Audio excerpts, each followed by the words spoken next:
గత కొద్ది రోజులుగా భారత పాకిస్తాన్ సరిహద్దుల్లో జరుగుతున్న భీకర యుద్ధం, అంతకుముందు జరిగిన పరిణామాలు,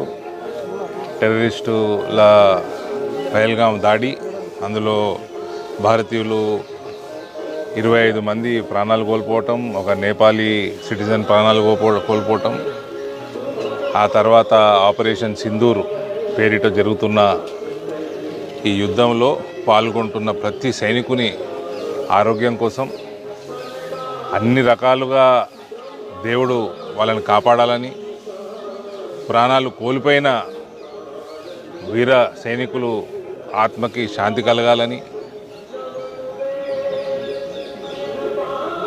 త్వరలో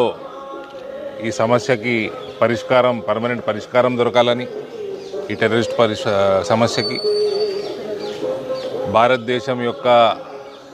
రానున్న కాలంలో పురోగతికి,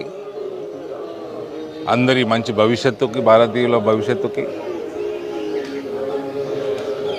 ఇవాళ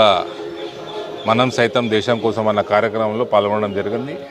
సారంగపూర్ హనుమాన్ మందిర్కి రావడం, రాముల వారిది మరియు హనుమంతులది ఆశీర్వాదం అందరి కోసం ఇవాళ తీసుకోవడం జరిగింది, వాళ్ళ ప్రార్థన చేయడం జరిగింది.